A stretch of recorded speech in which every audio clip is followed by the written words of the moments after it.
मित्रांनो, काल आपण एन-पी-एची समस्या वगैरे काय केल्या सगळ्या गोष्टी काय केल्या जाणून घेतल्या होत्या. एन-पी-एची समस्या म्हणजे काय, परत आता आज बघायचं आहे आपल्याला तो बासल निकषविषयी काय करायचा टॉपिक घ्यायचा आहे. एन-पी-ए म्हणजे काय, नॉन परफॉर्मिंग असेट. मग ही एन-पी-एची समस्या बँकामध्ये का उद्भवते, ह्याचं रिझन काय आहेत, ह्या सगळ्या गोष्टी आपण काय केल्या बघितल्या. आजचा जो टॉपिक आहे तो आजच्या आपल्याला बासल निकष बघत असताना पहिल्यांदा आपण काय ठराविक गोष्टी समजून घेऊ. DICGCI act. हा DICGCI ॲक्ट काय, DICGCIचा long form deposit insurance and credit guarantee corporation act. Deposit insurance and credit guarantee corporation act हा झाला कोणता, DICGCI ॲक्ट. हा आणला होता 1961ला. आता बँकामध्ये एन-पी-एचा प्रॉब्लेम आहे, उद्या काही होऊ शकतं, बँक कधीही बंद पडू शकते. मग जे डिपॉझिटमध्ये ज्या लोकांनी डिपॉझिटमध्ये बँकेमध्ये पैसे जमा केलेले आहेत त्यांचं डिपॉझिट काय होईल, लॉस होऊ शकतं. मग ह्याच्यासाठी बँकेला बघा, जे डिपॉझिटमध्ये पैसा, आता बँकेमध्ये काय डिपॉझिटरने डिपॉझिटमध्ये काय केलेला आहे, पैसा जमा केलेला आहे. ह्या डिपॉझिटवर बँकेला इन्शुरन्स घ्यावा लागतं. कुणाकडून घ्यावं लागतं, deposit insurance and credit guarantee corporation of India. हिची स्थापना कधी 1961ला करण्यात आली. आणि हिच्याकडून काय करावं लागतं, बँकांना काय करावं लागतं, ही प्रत्येक बँकेला हा इन्शुरन्स घ्यावा लागतो आपल्या डिपॉझिटवर. आता हिचं जे हेडक्वार्टर आहे, deposit insurance and credit guarantee corporation, हिचं हेडक्वार्टर आहे ते म्हणजे मुंबईमध्ये आहे सध्याला. आता इन्शुरन्स घेतल्यानंतर DICGCI कडून काय केला, बँकांनी इन्शुरन्स घेतला. मग सपोज ही जर बँक बंद पडली अचानक, ही बँक काय झाली बघा, बंद पडली अचानक, तर काय केलं जाईल, तर जे डिपॉझिटर आहेत त्यांना पैसे दिले जातील. किती लाखापर्यंत, 5 लाखापर्यंत. हे पहिलं लिमिट 1 लाख होतं, परंतु आता किती केलेलं आहे, 5 लाखापर्यंत काय केलेलं आहे, लिमिट केलेलं आहे. म्हणजे सपोज तुम्ही जर बँकेमध्ये 2.5 लाख तुमच्या बँकेमध्ये काय असतील, डिपॉझिटमध्ये तुमची ठेवी असेल, तर तुम्हाला 2.5 लाख मिळतील, 5 लाख नाही मिळणार, 2.5 लाख मिळतील. आणि जर तुमची ठेव तिथं बँकेमध्ये डिपॉझिटमध्ये तुम्ही किती 6 लाख रुपये ठेवले असतील, तर 6 लाख तुम्हाला नाही मिळणार, किती मिळणार, फक्त 5 लाखच दिले जाणार. नंतर मग बँकेचा लिलाव वगैरे केल्यानंतर काय जे असेल ती रक्कम दिली जाईल. पण पहिल्यांदा तुम्हाला किती, फक्त 5 लाखच देणार. म्हणजे तुमच्या डिपॉझिटवर DICGCI किती देणार, फक्त 5 लाखापर्यंत इन्शुरन्स देण्याचं काम करणार. मग ही बजेट 2020 मध्ये पहिलं जे लिमिट होतं, 1 लाख हे लिमिट होतं. बजेट 2020 मध्ये हे लिमिट काय करण्यात आलेलं आहे, 5 लाखापर्यंत करण्यात आलेलं आहे DICGCI ॲक्ट मध्ये. आता हे झालं कशावर, डिपॉझिटवर इन्शुरन्स देण्याच्या संदर्भात. बँकांना प्रत्येक बँकेला काय आपल्या डिपॉझिटवर काय करावं लागतो, DICGCI कडून इन्शुरन्स काढावा लागतो. आता बघा पुढं, हा DICGCI ॲक्ट झाला.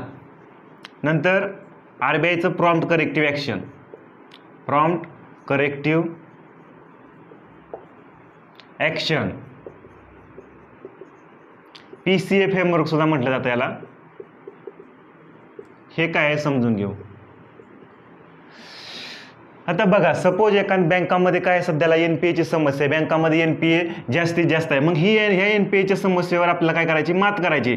मग परत बँका फेल होण्याचे बी काय जास्त चान्सेस आहेत. जर बँकामध्ये ज्यादा एन-पी-एची समस्या असेल किंवा बँक फेल होण्याची ज्यादा काय असेल, रिस्क असेल, तर त्या रिस्कनुसार बँकेला कॅटेगराईज केलं जातं. पहिलं सपोज इथं जरा बँकेची रिस्क आहे, पहिल्या कॅटेगरीमध्ये कमी आहे, दुसऱ्या याच्यामध्ये जास्त आहे, तिसऱ्या याच्यामध्ये काय आहे त्याच्यापेक्षा जास्त आहे. मग काय केलं जाईल, पहिल्या कॅटेगरीमध्ये एखादी बँक आली तर तिथं काय केलं जाईल, डायरेक्टरची सॅलरी वगैरे म्हणा त्या बँकेचे काय केले जाईल, कमी वगैरे करेल आरबीआय सांगेल डायरेक्टरची सॅलरी वगैरे कमी करा. दुसऱ्या कॅटेगरीमध्ये गेली ती बँक तर काय म्हणेल आरबीआय, की डायरेक्टरची सॅलरी व्यतिरिक्त ब्रँच एक्सपेन्शन असेल, परत म्हणजे नवीन ब्रँच तुम्हाला उघडता येणार नाही असं सांगेल आरबीआय. नंतर तिसऱ्या कॅटेगरीमध्ये जर ती गेली तर तिसऱ्या कॅटेगरी गेल्यानंतर काय सांगितलं जाईल, तर ती बँक आहे ती एक तर काय केली जाईल, बंद केली जाईल किंवा तिचं विलगीकरण दुसऱ्या बँकेमध्ये केलं जाईल. म्हणजेच काय, बासल निकषला तुम्ही जे बेसल निकष सांगितलेला आहे. आता बेसल निकष काय समजून घ्यायचे. बेसल निकषचे नॉर्म तुम्ही पूर्ण केले नाहीत, एन-पी-एची समस्या असेल, तर बँक फेल होण्याचे चान्सेस जास्त असेल, तर अशा वेळेस काय केलं जातील,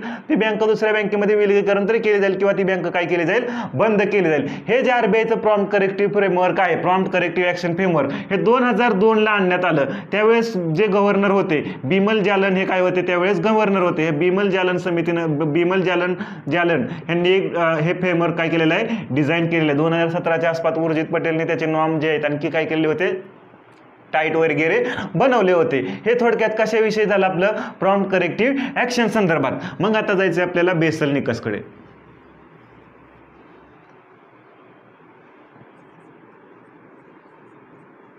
बेसलचे निकष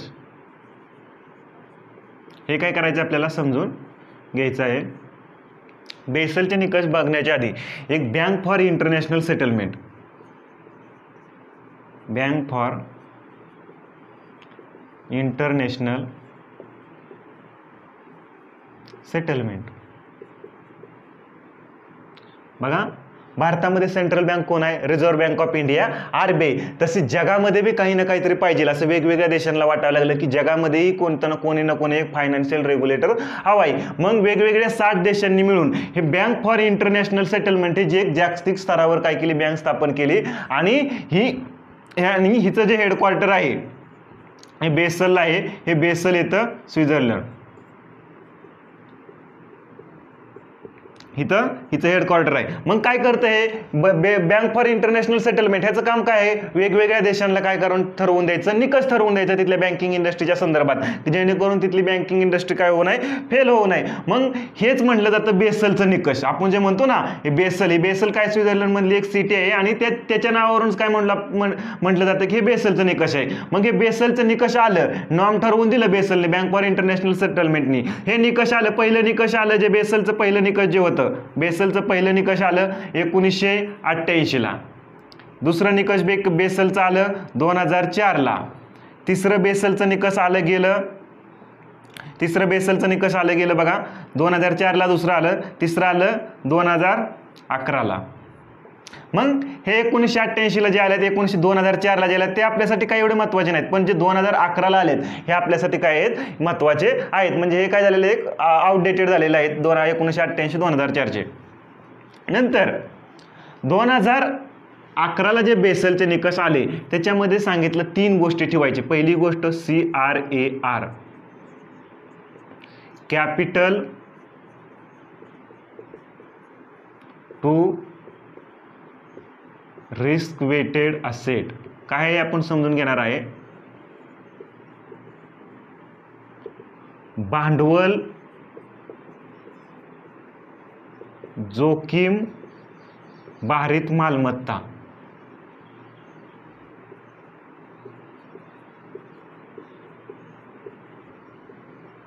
हे काय झालं, capital to risk weighted asset हे एक ठेवायचं बेसलच्या निकषानुसार.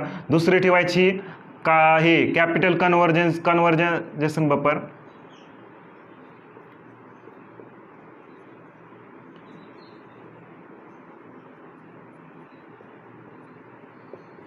बफर.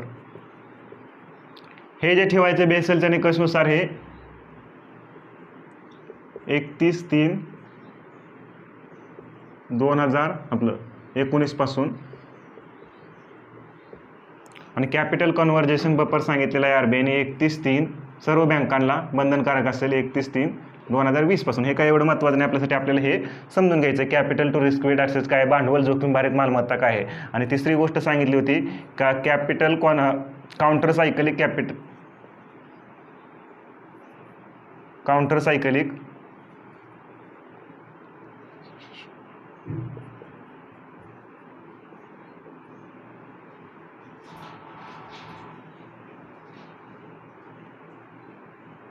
रेशो असं एक हे होतं, counter cycle capital conservation ratio असं तिसरी गोष्ट होती. म्हणजे 3 गोष्टी सांगितल्या होत्या. Counter cyclical capital to risk weighted asset, भांडवल जोखीम भारित मालमत्ता. दुसरी काय capital conservation buffer, counter cyclical capital buffer असेल. ह्या सगळ्या गोष्टी काय करायच्या, 3 गोष्टी काय करायच्यात RBIनं सगळ्या बँकांना काय करायचं ठरवून द्यायच्यात. आणि ही जी तिसरी गोष्ट आहे भारतामध्ये आलेली नाही, फक्त ह्या 2 ज्या आहेत त्या भारतामध्ये आणलेल्या आहेत. आता त्याच्यामध्ये आपल्याला बघायचं capital to risk weighted asset म्हणजे काय आहे, भांडवल जोखीम भारित मालमत्ता म्हणजे काय. सपोज तुम्हाला बँक सुरू करायची, एक बँक सुरू करायची. बँक सुरू करण्यासाठी तिच्याजवळ काय पाहिजे, भांडवल पाहिजे. आणि त्या बँकेजवळ भांडवल आहे 1 करोड रुपये. दुसरी गोष्ट, बँकेमध्ये काय येतील, डिपॉझिटमध्ये जे पैसे आलेले असतील, दायित्व. बँकेचं काय असतं, दुसरं दायित्व असतं. दायित्व म्हणजेच काय, बँकेमध्ये जे डिपॉझिटमध्ये आलेले पैसे आहेत, जे ठेवी बँकेमध्ये जे आलेले आहेत, सपोज त्या ठेवी आले असतील बँकेमध्ये 99 करोडचे आले असतील. टोटल एकूण मालमत्ता बँकेची आता किती झाली, मालमत्ता असेट बँकेची ॲसेट किती झाली मालमत्ता 100 करोड रुपये झाली. ही झाली काय बँकेची मालमत्ता, एकूण मालमत्ता झाली बँकेची, भांडवल प्लस दायित्व बरोबर काय बँकेची किंवा जे ठेवी आल्या त्या कन्सिडर केलं तर बँकेची झाली मालमत्ता. मग ह्या मालमत्तेवर काय केलं जातं रिस्क असाइन केली जातात. सपोज डिपॉझिटमध्ये आला ह्याच्यातला काय पैसा काय केला जाईल गेला असेल, ह्या 100 करोड मधला काही पैसा CRR मध्ये बँकेने ठेवला असेल, काही पैसा SLR मध्ये ठेवला असेल आणि एक HQLA मध्ये ठेवला जातो. हे बेसल निकषनुसार ठेवावा लागतो. हाय क्वालिटी लिक्विडिटी ॲसेट हे काय आपण समजून घेणार आहोत.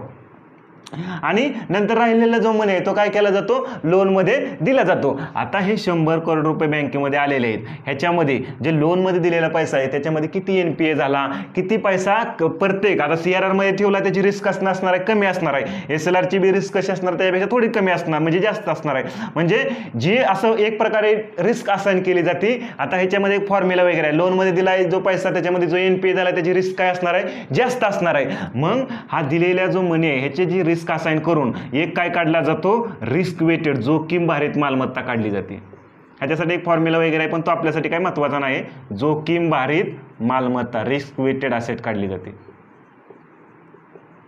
सपोज ही जोखीम भारित मालमत्ता आली किती 120 करोड बँकेची, म्हणजे रिस्क वेट त्याला मल्टिप्लाय वगैरे करून सपोज जोखीम भारित मालमत्ता 120 करोड रुपये आली. आणि आता ही जी जोखीम भारित मालमत्ता जी बँकेची 120 करोड आलेली आहे, मग बघा भांडवल capital to risk weight asset म्हणलंय ना, भांडवल डिवायडेड बाय जोखीम भारित मालमत्ता, जोखीम भारित मालमत्ता.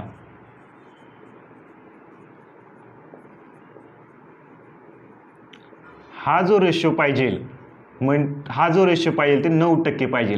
आता मी इथं किती भांडवल सांगितलेलं आहे 1%. जोखीम भारित मालमत्ता किती आलेली आहे आपली 120 करोड आणि मल्टिप्लाय बायला 100 केलं तर हा जो रेशो येतोय तो काय होतो 1% पेक्षा कमी येतोय. आणि बँकांना काय पाहिजे आणायचा आहे हा रेशो किती आणायचा आहे 9% आणायचा आहे. म्हणजेच काय भांडवल डिवायडेड बाय जोखीम भारित मालमत्ता म्हणजेच काय CRAR capital to risk weight asset ratio. बघा CRAR capital to risk weight asset ratio म्हणजेच काय भांडवल जोखीम भारित मालमत्ता किती आणायची बँकेला त्याचा रेशो किती आला पाहिजे 9% आला पाहिजे. परंतु इथं बँकेजवळ भांडवल किती आहे 1 करोड आहे. बँकेजवळ भांडवल किती 1 करोड असल्यामुळं हा रेशो काय होतोय 1% पेक्षा, याचं जर डिवाइड केलं तुम्ही तर काय होईल 1% पेक्षा काय होतोय कमी येतोय. मग हा 9% आणण्यापेक्षा बँकेला इथं किती करोड भांडवल पाहिजे बँकेजवळ 11 करोड भांडवल पाहिजे. म्हणजे बँकेला आणखी 10 करोड रुपये काय करावं लागतील आणावं लागतील भांडवलमध्ये. त्यावेळेसच काय होईल इथं capital to risk weight asset ratio किंवा भांडवल जोखीम भारित मालमत्ता काय आहे त्याचा रेशो काय येईल 9% येईल. मग हे जे 9 करोड बँकेला आणायचे म्हणजे 10 करोड जे काय वरचे आणायचे, एक एक्झाम्पल घेऊन मी तुम्हाला सांगितलंय. ह्यालाच म्हणलं जातं बँकेमध्ये काय करायचंय पुनर्भांडवलीकरण. पुनर्भांडवलीकरण म्हणजे बँकेमध्ये रिकॅपिटलायझेशन करण्याची काय आहे गरज आहे. पुनर्भांडवलीकरण काय करावं लागणार करावी लागणार आहे. आता बघा ही जर जोखीम भारित मालमत्ता बँकेची जी रिस्क वेट ॲसेट आहे ज्याची रिस्क वेट ॲसेट ही जर जास्त आली बँकेची जर जास्त NPA असेल तर जोखीम भारित मालमत्ता बी काय होईल जास्त येईल. मग ही जर जास्त हिथं जर व्हॅल्यू सपोज 140 आली तर बँकेचं परत आणखी काय भांडवल बँकेला वाढवावं लागेल. भांडवल काय करावं लागेल बँकेला वाढवावं लागेल. म्हणून बँकेला काय आपली जी जोखीम भारित मालमत्ता आहे ती मेंटेन ठेवावं लागेल. मग त्याच्यासाठी मग हे बँकेला किती आता 10 करोड आणायचे ती जी प्रोसेस झाली काय पुनर्भांडवलीकरण. मग याच्यासाठी बँकेला काय करणं आहे पुनर्भांडवलीकरण करणं गरजेचं आहे. आणि हा जो capital to risk weight asset ratio आहे हा बँकेला 31/3/2019 पासून ठेवणं हा काय आहे बंधनकारक आहे. आता बघा पुढं बँकेचं पुनर्भांडवलीकरण करण्यासाठी वित्त मंत्रालयाच्या अंतर्गत बँकेचं पुनर्भांडवलीकरण करण्यासाठी वित्त मंत्रालयाच्या अंतर्गत वित्तीय सेवा विभाग आहे. बघा वित्तीय सेवा विभाग बँकेचं पुनर्भांडवलीकरण करण्यासाठी वित्त मंत्रालयाच्या अंतर्गत वित्तीय सेवा विभाग आहे. त्याने आणला इंद्रधनुष्य प्लॅन. इंद्रधनुष्य प्लॅन ह्याच्या अंतर्गत बँकेला 2015 पासून ते 2000 बँकांना काय करण्यात आलं, 2015 पासून ते 2018 पर्यंत 70,000 करोड देण्यात आलं. किती? 70,000 करोड काय करण्यात आलं, देण्यात आलं. कशासाठी देण्यात आलं, तर एक टप्प्याटप्प्याने देण्यात आलं बँकेचं पुनर्भांडवलीकरण करण्यासाठी. कोणत्या प्लॅनच्या अंतर्गत? इंद्रधनुष्य प्लॅनच्या अंतर्गत. हे कोणी दिलं? वित्त मंत्रालयाच्या अंतर्गत. कोणता? वित्तीय सेवा विभाग आहे त्याने. आता हे झालं थोडक्यामध्ये काय, बँकेचं पुनर्भांडवलीकरण करायचंय. मग हे तुमच्या लक्षात आलं असेल कशा प्रकारे करायचंय. मी सांगितलं तिसरी गोष्ट counter cyclical capital buffer. Counter cyclical 3 गोष्टी बँकेला ठेवायच्यात. पहिली काय? Capital to risk weight asset ratio. दुसरी कॅपिटल कॉन्झर्वेशन बफर. आणि तिसरी गोष्ट आहे काउंटर सायकलिक कॅपिटल बफर. हा काय बँकेला सध्याला ठेवावा लागत नाही. त्याच्यामुळे आपल्याला काय ह्याच्यामध्ये ज्यादा काय बघण्याची सुद्धा गरज नाही. आता बघा बँकेत आणखी एक लक्षात घ्यायचं आपल्याला बेसलच्या निकषाच्या संदर्भात, high quality liquidity asset. High quality liquidity asset. High quality liquidity asset. आता HQLA म्हणजे काय? हाय क्वालिटी लिक्विडिटी ॲसेट म्हणजे काय? बँकेजवळ, आता ही सपोज बँक आहे, बँकेजवळ डिपॉझिटमध्ये पैसा आला, ही झाली बँकेची काय? लायबिलिटी किंवा दायित्व बँकेत झालं.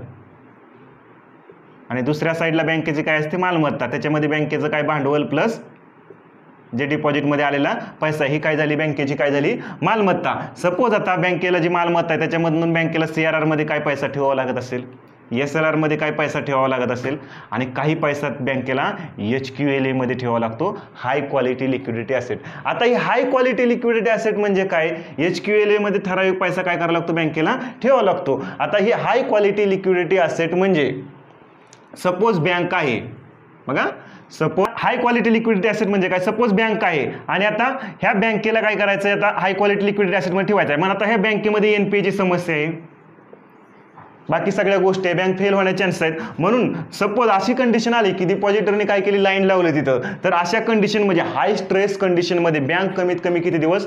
30 दिवस काय झाली पाहिजे? सर्वाइव्ह झाली पाहिजे. एवढा पैसा बँकेने काय करायचा? स्वतःजवळ ठेवायचा. कशाच्या फॉर्ममध्ये? HQLच्या फॉर्ममध्ये. म्हणजे 30 दिवस कमीत कमी येणारं बँक काय? अचानक जर बँकेमध्ये अशी काय कंडिशन आली तर बँक लगेच बंद पडू नये, कमीत कमी येणारे 30 दिवस सर्वाइव्ह करावी. एवढा पैसा हा कशाच्या फॉर्ममध्ये ठेवला जातो? हाय क्वालिटी लिक्विडिटी ॲसेटच्या फॉर्ममध्ये ठेवला जातो. आणि राहिलेला जो पैसा आहे तो काय केला जातो? लोन मध्ये दिला जातो. हे प्रत्येक बँकेवर आता HQLA सुद्धा काय करण्यात आलेला आहे? बंधनकारक करण्यात आलेला आहे, जेणेकरून बँक काय होऊ नये? फेल होऊ नये. मग ह्याच्या संदर्भात जे ही कन्सेप्ट बे liquidity coverage ratio LCR. Liquidity coverage ratio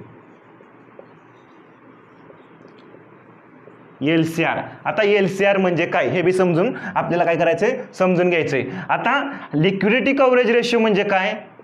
high quality liquidity asset HQLA divided by, बघा high quality liquidity asset HQLA divided by जो नेट टोटल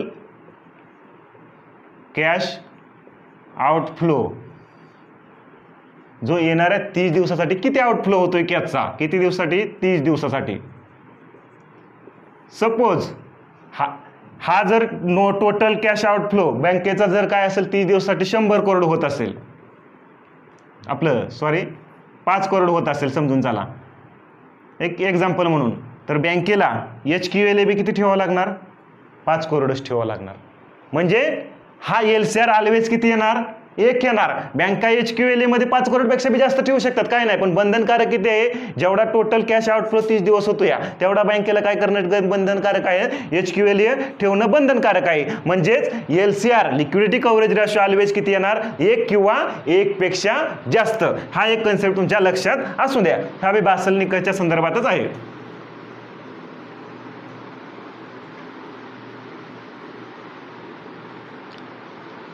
हे झालं थोडक्यात तुम्हाला बासलच्या समस्येविषयी. म्हणजे बेसल म्हणजे तुमच्या लक्षात आलं असेल, बेसलचं पहिलं निकष कधी आलं, आपलं 1988ला, दुसरं निकष कधी आलं 2004ला, तिसरं निकष कधी आलं 2011ला. आणि हे 2011चं जे निकष आलं त्याच्यामध्ये 3 गोष्टी ठेवायला सांगितल्या. मग आता हे बेसल निकषनुसार कॅपिटल टू भांडवल जोखीम भारित मालमत्ता किती ठेवायची, प्रत्येक देशाला स्वतःवर काय केलेलं आहे, सोडून दिलेलं आहे. भारतामध्ये ते सांगितलेलं आहे की ती 9% ठेवायची म्हणून. मग त्याच्यासाठी बँकांचं पुनर्भांडवलीकरण वगैरे या सगळ्या गोष्टी आल्या. आता हे सगळं झाल्यानंतर ह्याच्या आधी 2015ला जी बँकेमध्ये NPAची समस्या आहे, परत बेसल निकषच्या संदर्भात जे काय समस्या आहे, असे हे सगळे सॉल्व्ह करण्यासाठी एक ज्ञान संगम घेण्यात आला. ज्ञान संगम घेण्यात आला 2015ला. हा पहिला ज्ञान संगम होता, पुण्यामध्ये घेण्यात आला.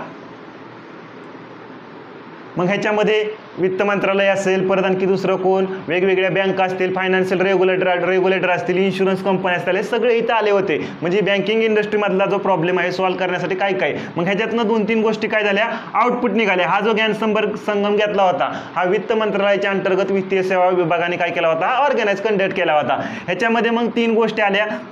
पहिली गोष्ट आली ती म्हणजे आता सरकारी बँक आहे त्याच्यामध्ये MD आणि CEO चीफ एक्झिक्युटिव्ह आपलं ऑफिसर आणि मॅनेजिंग डायरेक्टर ह्या दोन्ही पोस्ट काय असायच्या, एकच असायच्या. मग ह्या दोन्ही पोस्टवर एकच व्यक्ती असायचा. मग पण प्रायव्हेट बँकामध्ये तर दोन्ही पोस्टवर काय वेगवेगळा व्यक्ती असायचा. मग ह्याच्यामध्ये काय करण्यात आलं, MD आणि CEOची पोस्ट काय करण्यात आली, दोन्ही वेगवेगळे व्यक्ती असतील, म्हणजे ही काय करण्यात आली, अलग करण्यात आली.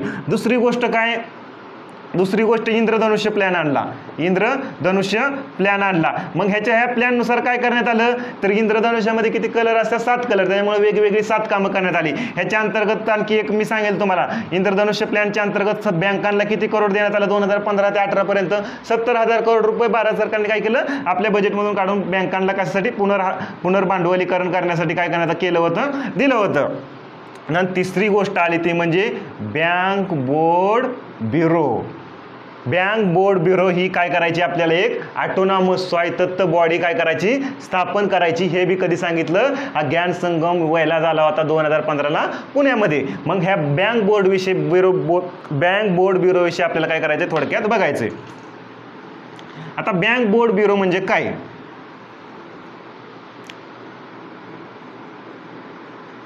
बँक बोर्ड ब्युरो ब्युरोची स्थापना मग 2015 नंतर 2016ला बँक बोर्ड ब्युरो आणण्यात आला. ही एक कशी स्वायत्त ऑटोनॉमस बॉडी आहे.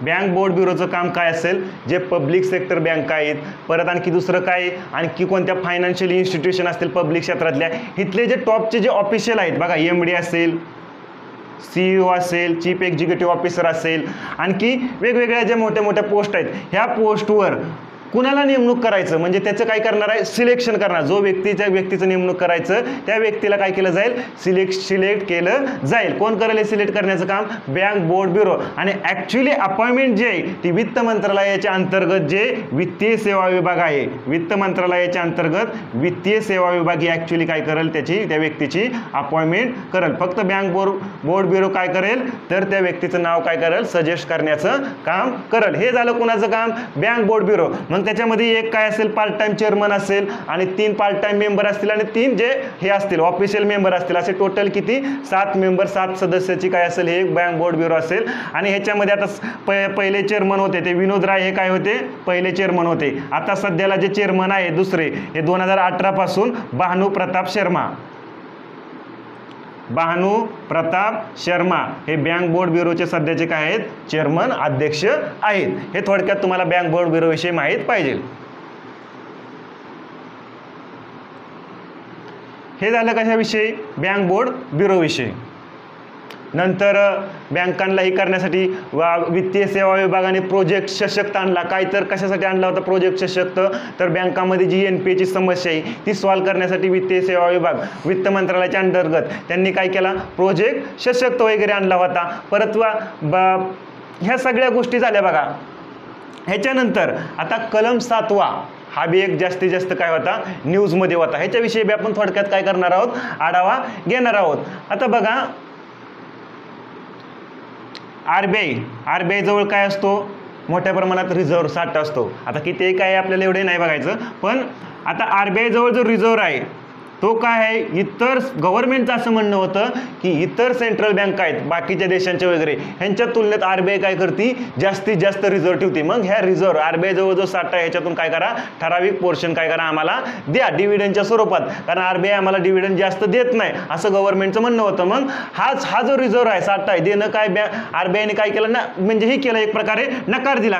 का म्हणले RBI नकार दिला, कारण म्हणले RBIची रेटिंग किती AAA रेटिंग आहे. मग ही रेटिंग एजन्सी रेटिंग वगैरे देतात. मग ही AAA रेटिंग असल्यामुळं RBIला जरी इंटरनॅशनल मार्केटमधून कुठून जरी पैसा मनी आणायचा असेल तरी किती थोड्या कमी व्याजावर काय करतील लोक देतील, कारण RBI काय नाही रिस्की नाही. RBIला पैसा देणं उधारीमध्ये हे काय नाही रिस्की नाही. जर RBIची रेटिंग जर कमी झाली AAAच्या ऐवजी BB अशी काहीतरी झाली, मग काय होईल तर इंटरनॅशनल म्हणजे मार्केटमध्ये RBI सपोज हे करायला गेलं लोनमध्ये पैसा आणण्यासाठी गेलं तर तिथं मग व्याजदर जर सपोज आधी 4% आकारत असतील आता म्हणतील किती 10% द्या, कारण तुमच्यामध्ये तुम्हाला पैसा देणं आमच्यासाठी काय रिस्की आहे. मग ह्या गोष्टीमुळे RBIने काय केलं, ह्या रिझर्व्हमधून पैसा कोणाला गव्हर्नमेंटला देणं काय केलं, नाकारलं. मग हे झाल्यामुळं गव्हर्नमेंटनी काय केलं, वित्त मंत्रालयाने किंवा गव्हर्नमेंटनी RBIचा कायदा, कधीचा RBIचा कायदा, RBIचा कायदा 1934चा, ह्याच्यानुसार ह्याच्यामध्ये कलम 7 आहे, 7(1) आणि 7(2) हे दोन्ही आपल्याला काय करायच्यात समजून घ्यायच्यात. आता कलम 7(1) नुसार बघा RBI गव्हर्नमेंट RBIला काय करू शकतं, सल्ला देऊ शकतं. कशासाठी, लोकहितामध्ये, पब्लिक इंटरेस्टमध्ये काय करू शकतं, लोकहितामध्ये गव्हर्नमेंट RBIला काय करू शकतं, सल्ला देऊ शकतं की असं असं करा म्हणून. जर RBIने ती गोष्ट ॲक्सेप्ट केली नाही, बघा सल्ला देऊन जर गव्हर्नमेंटची जर ती RBIने गोष्ट ॲक्सेप्ट केली नाही तर काय केलं जातं, कलम 7(2) नुसार गव्हर्नमेंट RBIचा जो सेंट्रल बोर्ड आहे जो महत्त्वाचे डिसिजन वगैरे घेतो तो RBIच्या सेंट्रल बोर्डला बाइंडिंग डायरेक्शन देऊ शकतो. म्हणजे जे काय सांगल ते RBIच्या सेंट्रल बोर्डला काय करावं लागेल, मानावं लागेल. गव्हर्नमेंट असं म्हटलं तर असंच करावं लागेल. म्हणजे RBIच्या सेंट्रल बोर्डवर काय करेल एक प्रकारे गव्हर्नमेंट काय करेल, बाइंडिंग डायरेक्शन देईल आणि मग त्याच्यानुसारच RBIच्या सेंट्रल बोर्डला काय करावं लागेल, गव्हर्नमेंटच्या डायरेक्शननुसारच काय करावं लागेल, वागावं लागेल. मग ही फक्त ज्यावेळेस हिस्ट्रीमध्ये पहिल्यांदाच कलम 7(1) काय केला होता, गव्हर्नमेंटने इश्यू केला होता. कलम 7(2) काही इश्यू केला नाही. काही केला नाही तर अपोजिशन पार्टी वगैरे, मुद्दा मीडिया वगैरे या सगळ्या गोष्टी झाल्यामुळं हा 7(2) काय इश्यू केला. नंतर मग उर्जित पटेलने काय केला, राजीनामा दिला. नवीन गव्हर्नर आले आपले कोण, शक्तिकांता दास. मग शक्तिकांता दास हे नवीन गव्हर्नर बनल्यानंतर एक समिती नेमण्यात आली, समिती गठीत करण्यात आली, बिमल जालन समिती. ही समिती नेमण्यात आल्यानंतर हे समिती नेमण्यात आली की RBIने रिझर्व्ह देणं व्यवहार्य ठरेल का, किती द्यायला पाहिजे हे काय करण्यात आलं. ह्याच्यासाठी बिमल जालन समिती काय करण्यात आली, गठीत करण्यात आली गव्हर्नमेंटसाठी ठराविक पोर्शन देण्यासाठी, डिव्हिडंड देण्यासाठी. मग बिमल जालननी सांगितलं की गव्हर्नमेंटला काय करा, बिमल जालनच्या नंतर शिफारशी आल्या, त्यांनी सांगितलं की गव्हर्नमेंटला ही करा, म्हणजे पैसा ही मनी द्या. 2018 डिसेंबरच्या दरम्यान ही समिती बनवली होती.